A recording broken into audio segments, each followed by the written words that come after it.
കർത്താവിന് എല്ലാ മഹത്വവും എല്ലാ ആരാധനയും. ഹല്ലേലൂയ. നമ്മള് എഫെസ്യരുടെ ലേഖനം 6-ാം അധ്യായം, ആ 6-ാം അധ്യായത്തിനകത്ത് 1 തൊട്ട് 4 വരെയുള്ള വാക്യങ്ങള് ശ്രദ്ധിക്കുന്നത് അപ്പനമ്മമാരും മക്കളും തമ്മിലുള്ള ബന്ധമാണ്. Ephesians chapter 6 versus 1-4. വളരെ സിമ്പിളായിട്ട് അതിനകത്ത് കൊടുത്തിരിക്കുന്ന ഒരു കാര്യമാണ്. ഒന്ന്, അപ്പനമ്മമാരെ ബഹുമാനിക്കുന്ന മക്കള്, അവർക്ക് ദീർഘായുസ് ഉണ്ട്, അവർക്ക് ഭൂമിയിലെ സകലതും അവർക്ക് അനുകൂലവും നല്ലതായിട്ടും നടന്നിരിക്കും. സ്തോത്രം. 2, അപ്പനമ്മമാരോട് വളരെ സിമ്പിളായിട്ട് പറയുവാണ്, മക്കളെ നിങ്ങള് അപ്പനമ്മമാരെ നിങ്ങൾ മക്കളെ പ്രബോധിപ്പിക്കല്ലേ, നിങ്ങൾ അവരെ ദേഷ്യം കൊണ്ടരില്ലേ, അല്ലെങ്കിൽ അവരെ അവരുടെ കോൺഫിഡൻസിനെ നശിപ്പിച്ച് കളയല്ലേ അവരെ ട്രീറ്റ് ചെയ്യുന്നതിൽ നിന്ന്. അപ്പം ഈ 2 വളരെ സിമ്പിളായിട്ടാ പരിശുദ്ധാത്മാവില് ആശ്രയിച്ച് പൗലോസ് അപ്പോസ്തലൻ എഴുതി വെച്ചിരിക്കുന്നത്. ഒന്ന്, മക്കളോട് പറയുന്നു, മക്കളെ നിങ്ങൾ അപ്പനമ്മമാരെ നിങ്ങൾ ഓണർ ചെയ്യണം, നിങ്ങൾ അവരെ മാനിക്കണം, അവർക്ക് ഉള്ള സ്ഥാനം അവർക്ക് കൊടുക്കണം. എന്നാലേ, അപ്പം കണ്ടീഷൻ വെച്ചിട്ടുണ്ട്. ഈ ഒരു കൽപ്പന മാത്രമേ ഉള്ളൂ, പ്രോമിസ് അല്ലെങ്കിൽ വാഗ്ദത്തം പറഞ്ഞ് ഉള്ള ഒരു കൽപ്പന. ബാക്കിയെല്ലാം നിങ്ങളിത് ചെയ്യല്ല, നിങ്ങളിത് ചെയ്യല്ല, നിങ്ങളിത് ചെയ്യല്ല എന്ന്, നിങ്ങൾ വേറൊരു ദൈവത്തിനെ നിങ്ങൾ സേവിക്കല്ല, നിങ്ങൾ ബിംബങ്ങളെ ഉണ്ടാക്കല്ല, നിങ്ങൾ വേറൊരുവിന്റെ ഭാര്യയെ നിങ്ങൾ മോഹിക്കല്ല, നിങ്ങൾ മോഷ്ടിക്കല്ല, നിങ്ങൾ കൊല ചെയ്യല്ല, ഇങ്ങനെ ഇങ്ങനെ ഇങ്ങനെ കമാൻഡ്മെന്റ്സ്, 10 കമാൻഡ്മെന്റ്സ് അങ്ങനെയുണ്ട്, നിയമങ്ങളായിട്ട് അല്ലെങ്കിൽ കൽപ്പനകളായിട്ട്. പക്ഷെ ഇത് മാത്രമേ ഉള്ളൂ, നിങ്ങള് അപ്പനെയും അമ്മയും ബഹുമാനിക്കണം, ബഹുമാനിച്ചാൽ നിങ്ങൾക്ക് എല്ലാം ശുഭമായിരിക്കും, നിങ്ങൾക്ക് ദീർഘായുസോടെ നിങ്ങൾക്ക് ഭൂമിയിൽ വസിക്കാം എന്നൊക്കെ പറയുന്നത്. അപ്പം നമ്മളെല്ലാരും, നമ്മൾ ഈ വചനം കേൾക്കുന്ന നമ്മളെല്ലാരും അപ്പനമ്മമാരെ ബഹുമാനിക്കുന്നതാ, അപ്പനമ്മമാരെ ഓണർ ചെയ്യുന്നതാ, അവരെ സ്നേഹിക്കുന്നതാ. ക്രിസ്തുവിലായിരിക്കുന്ന അപ്പനമ്മമാരെ അധികം നമ്മൾ അനുസരിക്കണം. അവര് ക്രിസ്തുവിൽ നിന്ന് പ്രാപിക്കുകയും ക്രിസ്തുവിൽ നിന്ന് കേൾക്കുകയും ചെയ്യുന്ന അപ്പനമ്മമാര്. അപ്പം അനുസരണ പ്രായമാകുമ്പോൾ എനിക്ക് തോന്നുന്നൊരു അപ്പനും അമ്മയും ക്രിസ്തുവിൽ അല്ലാത്തവരാണെങ്കിൽ ചിലപ്പോൾ അപ്പനെയും അമ്മയും എല്ലാത്തിലും അനുസരിച്ചെന്നിരിക്കത്തില്ല. പക്ഷെ ബഹുമാനിക്കണം. ക്രിസ്തുവിലാണെങ്കിലും അല്ലെങ്കിലും എങ്ങനെയാണെങ്കിലും, എത്ര കൊള്ളാത്ത ഒരു അപ്പനോ അമ്മയോ ആണെങ്കിലും ആ അപ്പനെയും അമ്മയെയും ബഹുമാനിക്കാൻ ദൈവവചനം നിർബന്ധിക്കുന്നുണ്ട്. സ്തോത്രം. അനുസരണ വേറെ, ബഹുമാനം വേറെ. ഓണർ ദം. നമ്മൾ കാണുന്നു, പഴയ നിയമത്തിന്റെ പുസ്തകത്തിനകത്ത് നമ്മള് ഉൽപ്പത്തി പുസ്തകത്തിനകത്ത് വരുമ്പം 9-ാം അധ്യായം നമ്മൾ പഠിക്കുമ്പോൾ അതിന്റെ 18 തൊട്ടുള്ള വാക്യങ്ങൾ നമ്മൾ പഠിക്കുമ്പോൾ, നോയയ്ക്ക് 3 മക്കളുണ്ടായിരുന്നു. നോയയുടെ 3 മക്കള് ഷേം, ഹാം, ജഫേത്ത്. ഈ 3 മക്കളുണ്ടായിരുന്നു. ഈ മക്കള് എന്ത് ചെയ്തു? ഇതിനകത്ത് ഇവരുടെ അപ്പൻ നോവ കള്ളുകുടിച്ച് ബോധമില്ലാതെ കിടക്കുമ്പം നഗ്നനായി കിടക്കുന്നു എന്ന് വചനം പറയുന്നുണ്ട്. Genesis chapter 9 verse number 20, 21. 21-ാം തിരുവചനത്തിനകത്ത് 9-ന്റെ-21 ഉൽപ്പത്തി പുസ്തകത്തിനകത്ത് ഇങ്ങനെ പറയുന്നുണ്ട്, ഒരു ദിവസം നോവ കുറച്ച് അല്പം മദ്യപിച്ചു നഗ്നനായി ടെന്റിനകത്ത് കിടന്നു, കൂടാരത്തിനകത്ത് കിടന്നു. പക്ഷെ ഇതിനകത്ത് അടുത്ത വാക്യത്തിനകത്ത് പറയുന്നു, അവിടെ ശ്രദ്ധിക്കണേ എങ്ങനെയാന്ന്. 22-ാം തിരുവചനം പറയുന്നു, Ham the father of Canaan saw that his father was naked and went outside and told his brothers. 22. കനാന്റെ പിതാവായ ഹാം, കണ്ടോ?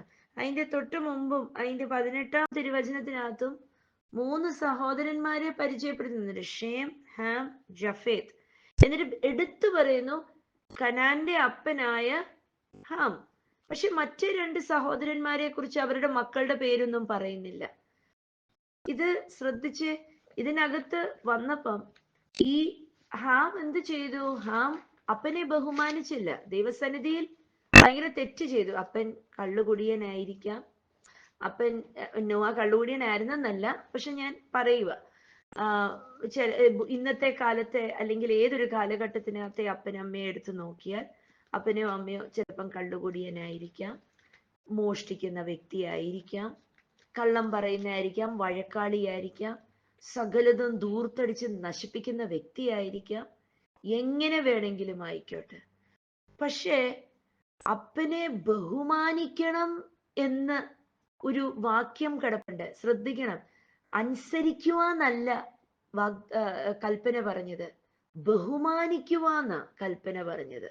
സ്തോത്രം. ഓണർ യുവർ പേരൻസ് എന്ന, ഒബേ യുവർ പേരൻസ് എന്നല്ല, ഓണർ യുവർ പേരൻസ് എന്ന കൽപ്പന കിടക്കുന്നത്. അപ്പം എടുത്തു പറയുന്നു ഹാമിന്റെ മകന്റെ പേര് കാനാൻ. ഇതെന്തിനാ പറയാൻ കാരണമുണ്ട്. വേറെ രണ്ടുപേരുടെയും മക്കളുടെ പേരൊന്നും അവിടെ ഒന്നും കൊടുത്തിട്ടില്ല. ഈ അപ്പൻ നഗ്നനായി കിടക്കുന്നത് കണ്ടിട്ട് ഹാം പുറത്തുപോയി കളിയാക്കുന്ന മട്ടില് ഹാം പറഞ്ഞു, ഇതേ കണ്ടോ, അപ്പനെ കണ്ടോ, അയ്യോ തുണിയില്ലാതെ കിടക്കുന്നു, ശേ മോശം മോശം, ഈ അപ്പൻ ഇങ്ങനത്തെ ഒരു അപ്പൻ എന്നിങ്ങനെ പറഞ്ഞ് സഹോദരന്മാരോട് ചെന്ന് പറഞ്ഞു. സഹോദരന്മാരെന്ത് ചെയ്തു? ഷേം, ജാഫേത്ത് അവരെന്ത് ചെയ്തു? അവര് പുറമോട്ട് നടന്ന് അവരുടെ അപ്പന്റെ നഗ്നത കാണാതിരിക്കാൻ അവര് പുറമോട്ട് നടന്ന് അവരൊരു വസ്ത്രം അവരുടെ അപ്പനെ ധരിപ്പിച്ചിട്ട് അവരിറങ്ങിപ്പോന്നു. നോവ ഇതറിഞ്ഞ് പിന്നെ ഉറക്കമൊക്കെ ഉണർന്ന് കഴിഞ്ഞ് നോവ എഴുന്നേറ്റ് കഴിഞ്ഞപ്പം നോവത്തിന് മനസ്സിലായി എന്ത് സംഭവിച്ചെന്ന്. മറ്റേ ചേട്ടന്മാര് രണ്ടുപേരും പറഞ്ഞു കൊടുത്തു, ഉറ്റിക്കൊടുത്തു. ഹാം അനിയൻ ഇങ്ങനെയൊക്കെ പറഞ്ഞു എടുത്തു എന്നൊക്കെ ചെയ്തു എന്നൊക്കെ ഉറ്റിക്കൊടുത്തപ്പം നോവ അവിടെ ശരിക്കും ഒരു പ്രാകുക, ഒരു ശാപം അങ്ങ് ഇട്ടുകൊടുക്കുക. എങ്ങനെയാ ഇട്ടുകൊടുക്കുന്നേ? ആദ്യം പറഞ്ഞില്ലേ, ഹാമിന്റെ മകനായ കാനാനെ അങ്ങ് ശപിച്ചു. അപ്പം അപ്പനെയും അമ്മയും ബഹുമാനിച്ചില്ലെങ്കിൽ ചിലപ്പം ആ ബഹുമാനിക്കാത്ത മക്കൾ ചിലപ്പോ ഒന്നും ഒരു കുഴപ്പവും കാണത്തില്ല അവർക്ക്. പക്ഷേ വചനം പറയുന്നു അപ്പനെ അമ്മയും ബഹുമാനിച്ചില്ലെങ്കിൽ ദീർഘായുസ്സോടെ ഇരിക്കത്തില്ല. അപ്പനെ അമ്മയും ബഹുമാനിച്ചില്ലെങ്കിൽ അവരുടെ ജീവിതം ഒരു സ്വൈര്യവും കാണത്തില്ല, ഒരു സുഖവും കാണത്തില്ല. അതിനപ്പുറമായി വചനം പറയുന്നു തലമുറകൾക്ക് വരെയും ശാപം വെക്കാൻ കാരണമായി തീരും അപ്പനെയും അമ്മയും ബഹുമാനിച്ചില്ലെങ്കിൽ. അപ്പൊ അപ്പനെയും അമ്മയും ദൂഷണം പറയുന്നവര്, കുറ്റം പറയുന്നവര്, അപ്പനെയും അമ്മയും മറ്റുള്ളവരുടെ മുമ്പിൽ താഴ്ത്തിക്കെട്ടുന്നവര്, കളിയാക്കുന്നവര്, അപ്പനും അമ്മയും പ്രായമായി പോയത് കാരണം അവരുടെ കൂടെ നടക്കാൻ താല്പര്യമില്ലാത്തവര്, കൂടെ ഇരിക്കാൻ താല്പര്യമില്ലാത്തവര്, അവരെ കളിയാക്കുന്നവര്, 10 പേരുടെ ഇടയിൽ കൊണ്ടുപോവാൻ മടിയാ. അയ്യോ അപ്പനും അമ്മയും ഇത്രയും വയസ്സായി, അല്ലെങ്കിൽ അപ്പനും അമ്മയ്ക്ക് പോയി ഞങ്ങളെപ്പോലൊന്നും ഇത്രയൊന്നും അറിയത്തില്ല. ഇന്നത്തെ കാലത്തൊക്കെ എന്ത് ജനറേഷൻ ഗ്യാപ്പാ അല്ലെ. പണ്ടൊന്നും ഇത്രത്തോളം കാണത്തില്ല. പക്ഷെ ഇന്നൊക്കെ എത്ര ജനറേഷൻ ഗ്യാപ്പാ. ഞങ്ങളുടെ തലമുറയ്ക്കകത്തും നമ്മളുടെയൊക്കെ മക്കളുടെ തലമുറയ്ക്കകത്തും നമ്മളുടെ അപ്പനമ്മയുടെ തലമുറയ്ക്കകത്തൊക്കെ എത്ര വ്യത്യാസമാ. നമുക്കറിയുന്നതിന്റെ അപ്പുറം നമ്മുടെ കുഞ്ഞുങ്ങൾക്കറിയാം, നമ്മുടെ അടുത്ത തലമുറയ്ക്ക് അറിയാം. അവർക്കറിയുന്നതിനും അപ്പുറം ഒരു 10,000 ഇരട്ടി അപ്പുറം ചിലപ്പോൾ അവരുടെ തലമുറ ഇനി അറിഞ്ഞെന്നിരിക്കും. പക്ഷെ ഇതൊക്കെ കാരണം അപ്പനെയും അമ്മയും കൂടെ കൊണ്ടുപോവാത്തവര് കാണും. അല്ലെങ്കിൽ 10 പേരുടെ മുമ്പിലോ എൻ്റെ അപ്പൻ ഇങ്ങനെ, അപ്പന്റെ ജോലി ഇതായിരുന്നു, അല്ലെങ്കിൽ അമ്മയുടെ ജോലി ഇതൊക്കെ പറയാനൊരു വിഷമമുള്ളവര് കാണും. അപ്പനെയും അമ്മയും ബഹുമാനിക്കാൻ ബുദ്ധിമുട്ടുള്ളവര്. അവരുടെ വിദ്യാഭ്യാസം നോക്കിയോ, അവരുടെ നിലവാരം നോക്കിയോ, സ്വഭാവം നോക്കിയോ, എത്രയോ കുടുംബങ്ങളില് അപ്പനെ ബഹുമാനിക്കാതെ അമ്മമാര് മക്കളെ വളർത്തിയെടുക്കുവോ. അപ്പൻ കള്ളുകുടിയനാ, അല്ലെങ്കിൽ അപ്പൻ മോഷ്ടിക്കുന്നവനാ എന്നൊക്കെ പറഞ്ഞ് മക്കളോട് നിങ്ങളെല്ലാം ഒന്നും ചെന്ന് പറയണ്ട, അല്ലെങ്കിൽ അല്ലേലും ഇങ്ങനത്തെ മനുഷ്യനാ, മക്കളെ കുറെ കുറ്റങ്ങൾ പറഞ്ഞ് അപ്പനെ താഴ്ത്തിക്കെട്ടും. സ്തോത്രം. വചനം പറയുന്നു അപ്പനെയും അമ്മയും ബഹുമാനിച്ചില്ലെങ്കിൽ, അവൻ ബഹുമാനിക്കുന്നവന് ദീർഘായുസ്സും അവന് സകല നന്മ ഉണ്ടാവുന്നു എന്ന് പറയുമ്പോൾ നമുക്ക് അണ്ടർസ്റ്റുഡ്, നമുക്ക് മനസ്സിലാകാൻ ബുദ്ധിയുണ്ട്. ബഹുമാനിച്ചില്ലെങ്കിൽ, അപ്പൊ ഹൃദയത്തിൽ പോലും അപ്പനോടും അമ്മയോടും ബഹുമാനമില്ലാതെ എന്തെങ്കിലും ചെയ്താൽ അതൊരു ഭയങ്കര കഷ്ടമല്ലേ. ദീർഘായുസ്സോടെ ഇരിക്കത്തില്ല, അവർക്ക് ശുഭം ഉണ്ടാകത്തില്ല. കണ്ടോ? അപ്പൊ ഹൃദയത്തിൽ പോലും തോന്നിയാ മതി, അയ്യോ എങ്ങനെ ഈ അപ്പനെയും അമ്മയും കൊണ്ടുപോകും, അല്ലെങ്കിൽ എങ്ങനെ ഇവരെ ഒന്ന് പരിചയപ്പെടുത്തും, ഇവരിങ്ങനെയാണല്ലോ, അല്ലെങ്കിൽ ഇങ്ങനത്തെ ആണല്ലോ, അയ്യോ ഇങ്ങനെ അറിഞ്ഞാലോ എന്നൊക്കെ പറഞ്ഞില്ലേ. അപ്പൊ അതുപോലും ദൈവത്തിന് ഇഷ്ടമില്ലാത്ത ഒരു കാര്യമാണ്. സ്തോത്രം. ഏതെങ്കിലും വിധത്തില് മറ്റുള്ളവരുടെ മുമ്പിലോ അല്ലാതെയോ അപ്പനമ്മമാരെ ബഹുമാനിക്കാതെ പോയിട്ടുണ്ടെങ്കിൽ സ്തോത്രം, അത് ചിലപ്പം ജീവിതത്തിനകത്ത് ഒരു അനുഗ്രഹത്തിന് തടസ്സം അല്ലെങ്കിൽ നന്മ അനുഭവിക്കാതിരിക്കാൻ ഒരു കാരണമായി തീർന്നെങ്കിൽ ഇന്ന് കർത്താവിനോട് എന്ത് ഏറ്റു പറഞ്ഞാലും ക്ഷമിക്കാൻ മതിയായവനാ എൻ്റെ കർത്താവ്. ഹല്ലിയ, അതൊന്നെടുത്ത് മാറ്റി എൻ്റെ കർത്താവെ എന്നോടൊന്ന് ക്ഷമിക്കണമേ എന്ന് പറഞ്ഞാൽ ദൈവം ക്ഷമിക്കാൻ തയ്യാറായി. ഇന്ന് അപ്പനെയും അമ്മയും മാത്രമല്ല, ഹല്ലേലൂയ, എന്താണ് നമ്മൾ ഇന്നലെ ശ്രദ്ധിച്ചത്? എഫെസ്യരുടെ ലേഖനം 5-ാം അധ്യായത്തിനകത്ത് അതിന്റെ 31 തൊട്ട് 33 വരെയുള്ള വാക്യങ്ങൾക്കകത്ത് നമ്മൾ കണ്ടൊരു മഹാരഹസ്യം കണ്ട്, അല്ലേ? അപ്പനെയും അമ്മയും വിട്ടേച്ച് ഭാര്യയോട് പറ്റിച്ചേർന്ന് അവരൊന്നായി തീരുന്ന ഒരു ഭാര്യയും ഭർത്താവും. സ്തോത്രം. ഒന്നായി തീരുമ്പോൾ, ഭാര്യ ഭർത്താക്കന്മാർ ഒന്നായി തീരുമ്പോൾ, അല്ലെ, ഇരുവരും വന്ന വഴിയിൽ നിന്നും അവരവരുടെ ശാപങ്ങളെ കൊണ്ടുവന്നിട്ട് ഒന്നായി ശാപം അനുഭവിക്കാനും കാരണമുണ്ട്. അനുഗ്രഹം കൂട്ടിക്കൊണ്ട് വന്ന് അനുഗ്രഹിക്കപ്പെടുന്നത് പോലെ ഒരുമിച്ച് ചേർന്ന് ശാപങ്ങൾ കൂട്ടിച്ചേർത്ത് വെച്ച് ശപിക്കുന്നവരായി തീരുവാനും കാരണമായി തീരും, അല്ലെ? ശാപം അനുഭവിക്കുന്നവരായി തീരാൻ കാരണമായി തീരും. സ്തോത്രം. അപ്പം പ്രസവിച്ച അപ്പനമ്മമാരെ മാത്രമല്ല, ഭർത്താവിന്റെയോ ഭാര്യയോടോ അപ്പനെയും അമ്മയും ബഹുമാനിക്കണം. സ്തോത്രം. അപ്പനും അമ്മയും എന്ന് പറയുമ്പോൾ ചിലപ്പോൾ എടുത്തു വളർത്തിയ അപ്പനമ്മയായിരിക്കാം, ചിലപ്പം ഭാര്യയുടെയോ ഭർത്താവിന്റെയോ എന്ന് വെച്ചാൽ അമ്മായച്ഛൻ അമ്മായിയമ്മ എന്നുള്ളതായിരിക്കാം. അപ്പനും അമ്മയും അവനവന് ജന്മം നൽകിയ അപ്പനും അമ്മയും ആയിരിക്കാം. സ്തോത്രം. ദൈവത്തിന്റെ വചനപ്രകാരം അപ്പനെയും അമ്മയും അനുസരിക്കാനാ ദൈവം ഓണർ ചെയ്യാൻ, ബഹുമാനിക്കാനാ ദൈവവചനം പറയുന്നത്. അല്ലെ, എന്നിട്ട് അതിന്റെ 6:1 എഫെസ്യർ 6:1 ഇങ്ങനെയാ പറയുന്നത്: children obey your parents because you belong to the Lord. കണ്ടോ? ഹല്ലേലൂയ. നിങ്ങളുടെ അപ്പനമ്മമാരെ നിങ്ങൾ അനുസരിക്കുക. എന്താണെന്ന് വെച്ചാൽ നിങ്ങൾ ക്രിസ്തുവിൽ. പക്ഷെ വേറൊരു ട്രാൻസ്ലേഷൻ ഇങ്ങനെയാ പറയുന്നത്, ഞാൻ വായിക്കാം: children obey your parents who belong to the Lord. ഒന്ന് വായിച്ചേ, 6:1.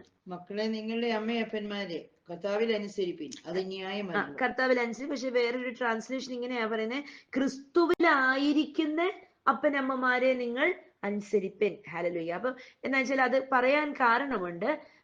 ശരിക്കും ഒറിജിനൽ ട്രാൻസ്ലേഷൻ അങ്ങനെയാ: ക്രിസ്തുവിലായിരിക്കുന്ന അമ്മമാരെ എന്ന് പറഞ്ഞാൽ ചിലപ്പോൾ അപ്പനമ്മമാര് ക്രിസ്തുവിലായിരിക്കത്തില്ല. അപ്പം മക്കള് പ്രായമായി, അവര് ക്രിസ്തുവിനെ തിരിച്ചറിഞ്ഞു, യേശുവിനെ തിരിച്ചറിഞ്ഞാൽ പിന്നെ മക്കള് യേശുവിനെ അനുസരിക്കണം.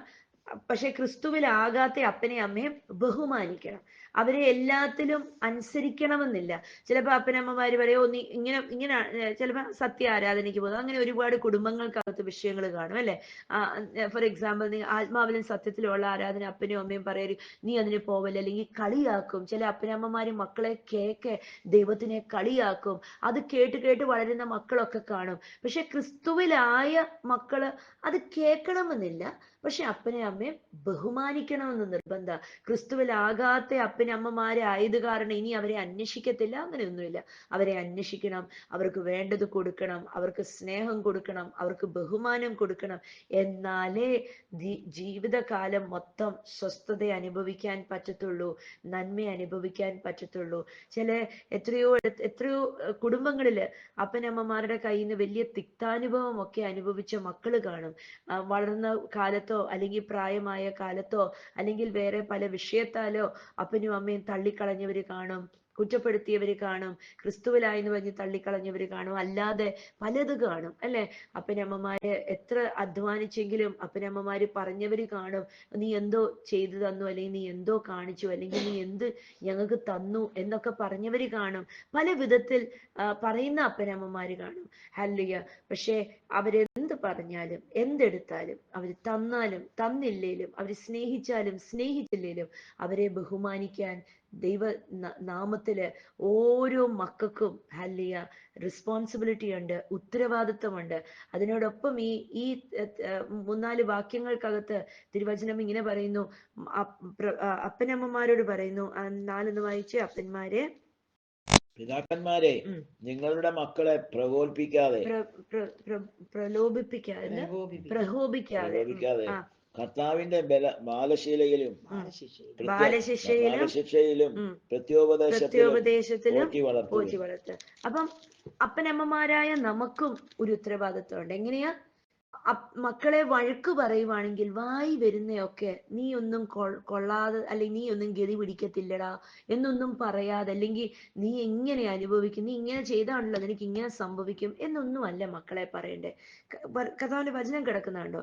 ക്രിസ്തുവിൽ നിന്നുള്ള ഉപദേശത്തിൽ അവരെ വളർത്തുവാൻ. ഹല്ലേലൂയ. ക്രിസ്തുവിൽ നിന്നുള്ള ഉപദേശം എന്ന് പറഞ്ഞാൽ അച്ഛനും അമ്മയും പ്രാർത്ഥിക്കുന്ന അപ്പനും അമ്മയും ആയിരിക്കണം. പ്രാർത്ഥിക്കുന്ന ക്രിസ്തുവിൽ നിന്ന് പ്രാപിക്കുന്ന അപ്പനും അമ്മയും ആണെങ്കിൽ അവര് മക്കളെ എങ്ങനെ വളർത്തും? മക്കളെ ദൈവശിക്ഷണത്തിൽ അവര് വളർത്തും.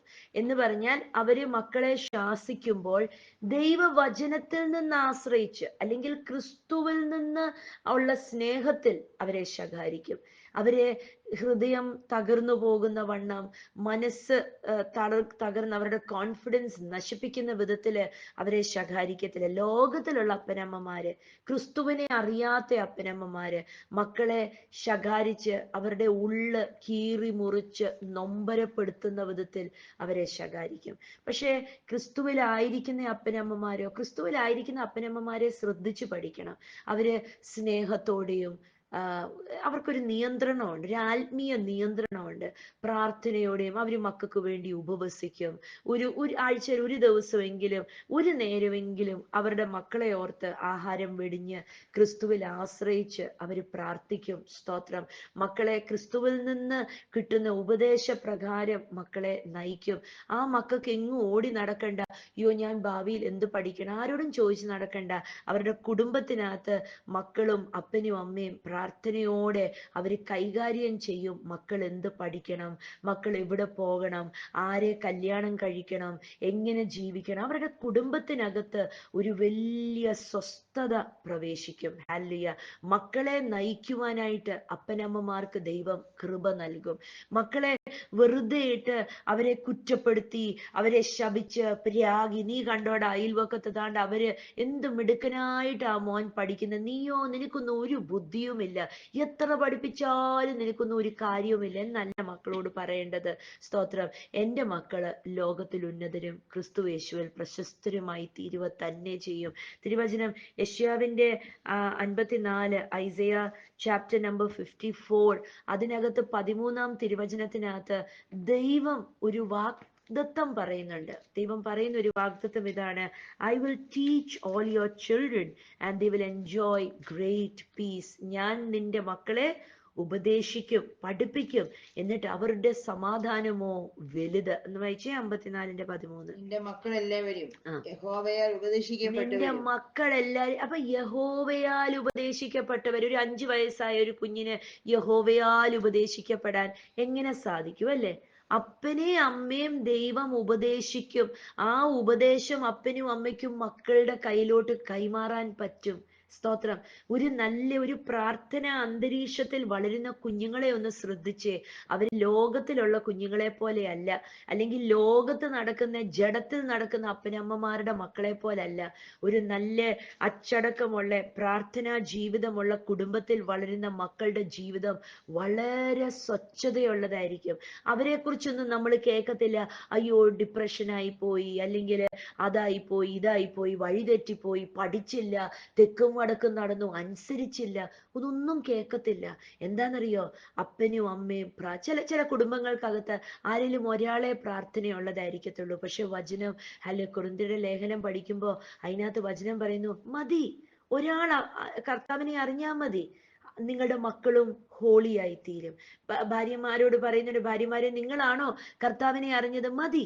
നിങ്ങളുടെ ഭർത്താവ് ചിലപ്പം യേശുവിനെ ഒന്നും അറിഞ്ഞു കാണത്തില്ല, പക്ഷെ ഭാര്യ അറിഞ്ഞല്ലോ, ഭാര്യ പ്രാർത്ഥിക്കുന്നതാണല്ലോ, എന്നാൽ മക്കളും അനുഗ്രഹിക്കപ്പെടും. സ്തോത്രം. ഒരാള് ക്രിസ്തുവിനെ അറിഞ്ഞാൽ മതി, ആ ഗുണം ഭവനങ്ങൾക്കകത്ത് വെളിപ്പെടും. സ്തോത്രം. കുടുംബങ്ങൾ അനുഗ്രഹിക്കപ്പെടും, മക്കൾ അനുഗ്രഹിക്കപ്പെടും. ഇത് തലമുറകൾ അനുഗ്രഹിക്കപ്പെടണ്ടേ? ആരെങ്കിലും ഒരാൾ ക്രിസ്തുവിനെ അറിഞ്ഞവര് മക്കളുടെ മേലൊക്കെ കൈവച്ച് പ്രാർത്ഥിക്കണം, കുഞ്ഞുങ്ങൾക്ക് വേണ്ടി പ്രാർത്ഥിക്കണം, അനുഗ്രഹിക്കണം, അവരുടെ ജീവിതം ധന്യമായി തീരണം. ഹല്ലേലൂയ.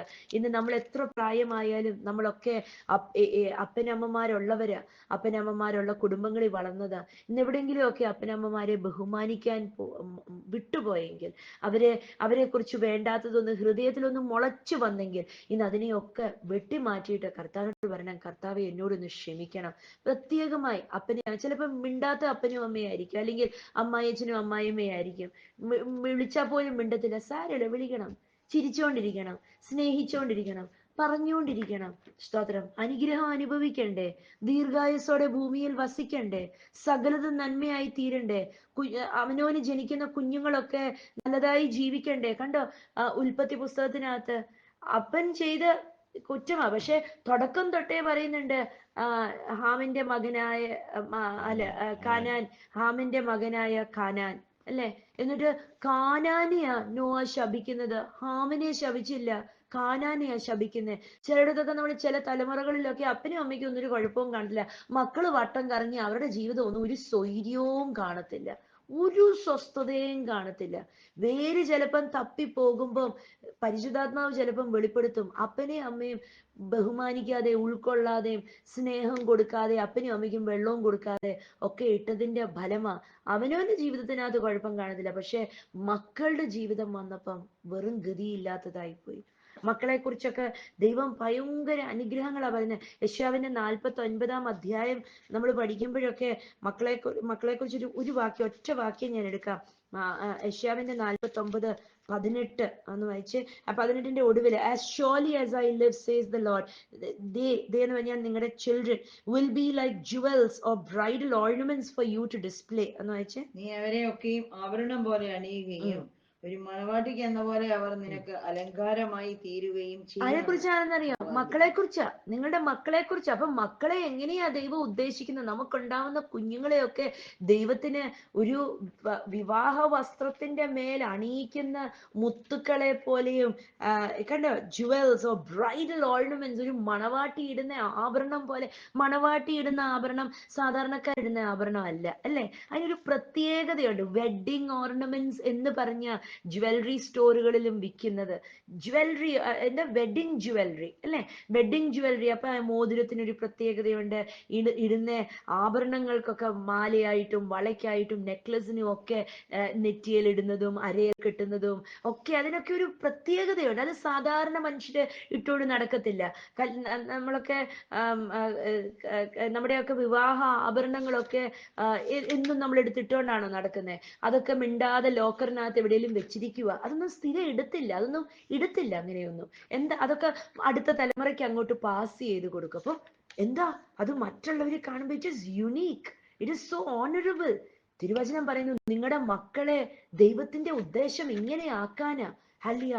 വിവാഹ വസ്ത്രത്തിൽ അണിയിക്കുന്ന രത്നങ്ങളെ പോലെ, അല്ലെങ്കിൽ വിവാഹ ആഭരണങ്ങളെ പോലെ എത്ര ഭംഗിയായിട്ട്, എന്താ ഗ്ലോറിയസ് ഡിസ്പ്ലേ ആക്കാനാ ദൈവത്തിന്റെ ഉദ്ദേശം, അല്ലെ? നമ്മൾ വചനമൊക്കെ വചനം പഠിക്കുന്ന നിൽക്കട്ടെ, നമ്മുടെ ജീവിതങ്ങളൊക്കെ നോക്കിക്കേ. ക്രിസ്തുവിലായിരിക്കുന്ന കുടുംബങ്ങളൊക്കെ അപ്പനെ അമ്മയെ അനുഗ്രഹിക്കുന്നതിനപ്പുറം മക്കളെ അനുഗ്രഹിക്കും, മക്കളെ അനുഗ്രഹിക്കുന്നതിനപ്പുറം അടുത്ത തലമുറയെ അനുഗ്രഹിക്കും, അല്ലെ? ഈ അനുഗ്രഹങ്ങളൊക്കെ വേണമെങ്കിൽ തിരുവചനം പറയുന്നു, അപ്പനെയും അമ്മയും ബഹുമാനിക്ക്, അന്നാ നിങ്ങൾക്കെല്ലാം ശുഭമായി തീരും, നിങ്ങൾ ദീർഘായുസോടെ വസിക്കും. 2, അപ്പന്മാരോട് പറയുക, മക്കളെ വെറുതെ കോപപ്പെടുത്തല്ല്, വെറുതെ അവരെ ഇങ്ങനെ ചൊറിഞ്ഞുകൊണ്ട് നടക്കല്ല്, അവരെ ഇങ്ങനെ വെറുതെ ശകാരിച്ച് കുറ്റപ്പെടുത്തി അവരുടെ ഉള്ള ധൈര്യത്തെയും കൂടെ ചോർത്തിക്കളഞ്ഞ് അവരെ കമ്പയർ ചെയ്ത് അവരെ പ്രബോധിപ്പിക്കല്ല്. കണ്ടോ, അവരെ ദേഷ്യപ്പെടുത്തല്ല്. Do not provoke your children to anger by the way you treat them. അങ്ങനെ എഫെസ്യരുടെ 6:4 പറയുന്നത്. നിങ്ങൾ അവരെ ട്രീറ്റ് ചെയ്യുന്ന മറ്റുള്ളവരുടെ മുമ്പില് 15 വയസ്സായിട്ടും ഇപ്പോഴും 4 വയസ്സായതുപോലാണോ? അയ്യോ മോനെ അങ്ങോട്ട് തിരിയല്ലോ കേട്ടോടാ, അയ്യോ അങ്ങോട്ട് നോക്കല്ല്. അവനെ പ്രായമായെങ്കിൽ അവനെ പ്രായമായ, ഞങ്ങളുടെയൊക്കെ വീട്ടിൽ പറഞ്ഞു കേട്ടില്ല, തന്നോളമായാൽ തന്നെ പോലെ തന്നെ കരുതാൻ. എത്ര മക്കളൊക്കെ ശരീരത്തിൽ വളർന്ന് അവർ ഒരു പരുവായെങ്കിൽ അവരുടെ ആ ബുദ്ധിയിലും വളർന്നിട്ടുണ്ട്. അങ്ങനെയാണെങ്കിൽ അവനവന്റെ ഒരേപോലെ ഒന്ന് കരുതാൻ. അല്ലാതെ അങ്ങ് പൊടിക്കുഞ്ഞ്, അയ്യോ ഒന്നും അറിയത്തില്ല, എല്ലാ കുഞ്ഞ് 10 പേരുടെ മുമ്പിലും മോനെ മക്കളെ എന്ന് പറഞ്ഞുകൊണ്ട് അല്ല. ഹല്ലേലൂയ. അവർക്ക് കൊടുക്കേണ്ട ഇടം അവർക്ക് വിട്ടുകൊടുക്കുക. സ്തോത്രം. എത്ര അനുഗ്രഹിക്കപ്പെട്ട വചനമാ. കുടുംബ ജീവിതത്തിനകത്ത് ഭാര്യ ഭർത്താക്കന്മാര് മാത്രമല്ല, അപ്പനും അമ്മയും മക്കളും. അല്ലെ, ഇന്ന് ഒന്ന് പ്രാർത്ഥിക്കട്ടെ. ചില കുടുംബങ്ങൾക്കകത്തൊക്കെ മാതാപിതാക്കളും മക്കളും തമ്മിലുള്ള ബന്ധങ്ങളൊക്കെ വളരെ മോശമാണ്. വളരെ ആഞ്ഞൊലഞ്ഞ് അപ്പനും അമ്മയ്ക്കും മക്കളെ കണ്ടുകൂടെ, അയ്യോ ഇങ്ങനത്തെ ഒരു ശല്യം എന്നൊക്കെ പറഞ്ഞിരിക്കുന്ന കുടുംബങ്ങള്. മക്കൾക്ക് അപ്പനെയും അമ്മയും കണ്ടുകൂടെ, അയ്യോ ഇങ്ങനെ എന്നെ ദ്രോഹിക്കുന്ന അപ്പനും അമ്മയും. സ്തോത്രം. ഞാൻ പറയട്ടെ, കുഞ്ഞുങ്ങൾ ജനിച്ച് വയറ്റിൽ ജനിക്കുമ്പം തൊട്ട് ആ കുഞ്ഞുങ്ങൾക്ക് വേണ്ടി സമയം ഒഴിഞ്ഞു വെച്ചൊന്ന് പ്രാർത്ഥിക്കണം. മക്കള് ചെറുതായിരിക്കുമ്പോൾ അവർക്ക് വേണ്ടി പ്രാർത്ഥിച്ചില്ലെങ്കിൽ അവര് വലുതാവുമ്പോൾ അവർക്ക് വേണ്ടി കരഞ്ഞോണ്ടിരിക്കേണ്ടി വരും. സ്തോത്രം. ഹല്ലേലൂയ. മക്കള് ചെറുതായിരിക്കുമ്പം അവരെ ക്രിസ്തുവിൽ വഴി നടത്തിയില്ലെങ്കിൽ അയ്യോ അവര് പ്രായമാവുമ്പം തലയും കയ്യും ഒക്കെ ഇട്ട് അടിച്ച് ഷോ മക്കൾ ഇങ്ങനെ ആയിപ്പോയല്ലോ എന്ന് പറഞ്ഞ് നിലവിളിക്കേണ്ടി വരും. സ്തോത്രം. ഹല്ലേലൂയ. മക്കളെ ഒന്ന് സമർപ്പിച്ചേ മാതാപിതാക്കളെ. ഹല്ലേലൂയ. അതുപോലെ അപ്പനമ്മമാരെ ഒന്ന് സമർപ്പിച്ചേ. അവര് ചിലപ്പം കൊള്ളാത്ത അപ്പനും അമ്മയും ആയിരിക്കാം. അവരെ 10 പേരുടെ ഇടയിൽ ഒന്നും പറയാൻ കൊള്ളത്. ചിലപ്പോൾ ആ ദേശത്തുള്ള സകല പോസ്റ്റിനെയും തൊട്ടും ഉരുമിയും ഒക്കെ ആയിരിക്കും അവര് നടന്നത്. സാരമില്ലെന്നേ. ഹല്ലേലൂയ. അവര് അപ്പനും അമ്മയും ആയിപ്പോയില്ലേ, അവരെ ഒന്ന് ബഹുമാനിച്ച് ഇന്ന് കർത്താവിനോട് പറഞ്ഞ്, കർത്താവെ ഒന്ന് ക്ഷമിക്ക്, ഒന്ന് ഞാൻ വിട്ടുകളയാൻ ആഗ്രഹിക്കുന്നു, ഒന്ന് മക്കളെ ഒന്ന് നേരെയാക്ക്, ഒന്ന് അപ്പനമ്മയെ ഒന്ന് നേരെയാക്ക്, ഒന്ന് കുടുംബങ്ങളൊന്ന് നേരെയാകുക. ഹല്ലേലൂയ. കർത്താവെ ഇന്ന് പ്രാർത്ഥിക്കുന്നു, അപ്പനമ്മമാരും മക്കള് തമ്മിലുള്ള ബന്ധങ്ങളൊക്കെ ഒലഞ്ഞ് ഒരു പരുവമായി വല്ലാത്ത അവസ്ഥയിലൊക്കെ നിന്ന് പിരിമുറുക്കത്തില് നോവ ദേഷ്യത്തില് മകനെ ശപിച്ചു. അയ്യോ അപ്പനമ്മമാരെ മക്കളെ ശപിക്കല്ലേ. ചിലപ്പോ അവരായിരിക്കത്തില്ല അനുഭവിക്കുന്നേ, അവരുടെ തലമുറ ചിലപ്പോ അനുഭവിച്ചെന്നിരിക്കും. അത് സ്വന്തം കണ്ണുകളും കൊണ്ട് കണ്ട് ഹല്ലേലൂയ അതൊക്കെ ഭാരപ്പെട്ട് ദുഃഖിച്ചിരിക്കേണ്ടി വരും. ശപിക്കല്ലേ, ദേഷ്യത്തിൽ ഒരു വാക്ക് പറയല്ലേ മക്കളെ നോക്കിയിട്ട്. അവരുടെ തലമുറയിൽ അവരുടെ ജീവിതത്തിനകത്ത് അനുഗ്രഹ തടസ്സമായി പോകുന്ന വണ്ണം വാക്കുകളൊന്നും പറഞ്ഞു വിടല്ലേ മക്കളോ. ഹല്ലേലൂയ. കർത്താവേ, ഇന്ന് ആ ബന്ധങ്ങളൊക്കെ ഒന്ന് റിസ്റ്റോറേഷൻ ഉണ്ടാവട്ടെ, ഒന്ന് യഥാസ്ഥാനപ്പെട്ട് വരട്ടെ കുടുംബങ്ങൾക്കകത്ത്. ഹല്ലേലൂയ. ഇന്ന് ജീവിതങ്ങളൊക്കെ അപ്പനമ്മമാര് മക്കള് തമ്മിലുള്ള ബന്ധങ്ങൾ, ചിലടത്ത് അപ്പനമ്മമാരെ നിലവിളിക്കുക, മക്കളൊന്നും ഞങ്ങളോട് വന്ന് പറയുന്നില്ല, മക്കളുടെ ജീവിതത്തിൽ എന്താ നടക്കുന്നതെന്ന് അറിയത്തില്ല. കർത്താവെ, അനുസരണയിൽ ഒന്ന് കൊണ്ടുവരാൻ പരിശുദ്ധാത്മാവെ ഒന്ന് ആ കുടുംബങ്ങളെ ഒന്ന് സഹായിക്കണം. വിട്ടുകൊടുത്തേ ഇന്ന് കുടുംബങ്ങളെ. ഹല്ലേലൂയ. പരിശുദ്ധാത്മാവിനൊന്ന് പ്രവർത്തിക്കാനായിട്ട് കുടുംബങ്ങളെ ഒന്ന് വിട്ടുകൊടുത്തേ. ഒന്ന് പറഞ്ഞ്, ഞാൻ കർത്താവിൽ ഒന്ന് താഴാമെന്നൊന്ന് പറഞ്ഞ് ആ തലക്കനമൊക്കെ ഒന്ന് താത്ത് വെച്ച് മക്കളെ ഓർത്ത് ദൈവസന്നിധിയിൽ ഒന്ന് താണേ. ഹല്ലേലൂയ. സ്തോത്രം. ജീവിതങ്ങളൊക്കെ ഒന്ന് നേരെയായി വരും എന്നത് കാണാം. ഹല്ലേലൂയ. കർത്താവ് അനുഗ്രഹിക്കട്ടെ. കുടുംബ ജീവിതങ്ങൾ അനുഗ്രഹിക്കട്ടെ. മക്കളുടെ ജീവിതങ്ങൾ അനുഗ്രഹിക്കട്ടെ. ബന്ധങ്ങള്, മാതാപിതാക്കളും മക്കളും തമ്മിലുള്ള ബന്ധങ്ങളൊക്കെ ഒന്ന് നേരെയായി വരട്ടെ. ഞാൻ പറയട്ടെ, കുഞ്ഞുങ്ങൾ ചെറുതായിരിക്കുമ്പോൾ അവരെ ശാസിക്കുന്ന വാക്കുകളൊക്കെ ശ്രദ്ധയോടെ ഉപയോഗിക്കണേ. വേണ്ടാത്ത ലോകത്തിലുള്ള ജഡവാക്കുകൾ ഉപയോഗിക്കല്ലേ. അവര് പ്രായമാവുമ്പം അത് കണ്ട് കണ്ണുനീരൊഴുക്കേണ്ടി വരും. സ്തോത്രം. വേണ്ടാത്ത വാക്കുകളൊന്നും പറഞ്ഞ് കുഞ്ഞുങ്ങളെ വേദനിപ്പിക്കല്ലേ. അവരുടെ ജീവിതത്തിനകത്ത് ശാപമിടല്ലേ. നീ അങ്ങനെ ആയി തീരുമടാ, നീ അല്ലേലും ഇങ്ങനെയാ, നീ അങ്ങനെയാ ഇങ്ങനെയാ ഒന്നും അവരെ ലേബല് കുത്തല്ലേ. സ്തോത്രം. അതൊക്കെ ഇന്ന് കർത്താവിന്റെ സന്നിധിയിൽ ഒന്ന് വിട്ടുകൊടുത്ത് അതൊക്കെ ഒന്ന് നിർവീര്യമാക്കി കള. സ്തോത്രം. ഹല്ലേലൂയ. കർത്താവ് അനുഗ്രഹിക്കട്ടെ. സ്നേഹത്തിൽ മുന്നേറുവാൻ കർത്താവ് ഓരോ കുടുംബങ്ങളെയും സഹായിക്കട്ടെ. റെസ്റ്റോറേഷൻ ഉണ്ടാവട്ടെ. തകർന്ന മാതാപിതാക്കളും മക്കളും തമ്മിലുള്ള ബന്ധങ്ങള് അനുഗ്രഹിക്കുന്നു. ഹല്ലേലൂയ. യേശുവിന്റെ നാമത്തിലെ കർത്താവെ, ചില ബന്ധങ്ങൾക്കകത്ത് മക്കളുടെ അകത്ത് ഇട്ടുകൊടുത്ത വേദനകളുണ്ട്. ആ മാതാപിതാക്കള് ഏൽപ്പിച്ച് കൊച്ചിലെ കൊടുത്ത വേദനകൾ, അതിന്റെ മുറിവുകളൊന്നും ഉണങ്ങാതെ ഇങ്ങനെ വട്ടുപിടിച്ച് വട്ടം കറങ്ങി കിടക്കുന്ന ജീവിതങ്ങളുണ്ട്.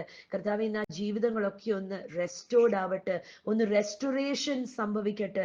ചില കുടുംബ ജീവിതങ്ങൾ നയിക്കാൻ ഒരുങ്ങിയത് പോലും വ്യർത്ഥമായി പോയതുണ്ട്, മാതാപിതാക്കൾ ഏൽപ്പിച്ച നൊമ്പരങ്ങൾ കാരണം. കർത്താവെ, അങ്ങനത്തെ വേദനകൾ ഇന്ന് മാറിപ്പോകട്ടെ. ഹല്ലേലൂയ. നിരാശയ്ക്കകത്തുനിന്ന് പ്രത്യാശയ്ക്കകത്തേക്ക് കടന്നു വരട്ടെ. കുടുംബങ്ങൾ അനുഗ്രഹിക്കപ്പെടട്ടെ. ക്രിസ്തുവിന്റെ സ്നേഹം കുടുംബങ്ങൾക്കകത്ത് വെളിപ്പെടട്ടെ. അനുഗ്രഹിക്കുന്നു യേശുവിൻ നാമത്തിൽ തന്നെ. ആമേൻ. സ്തോത്രം.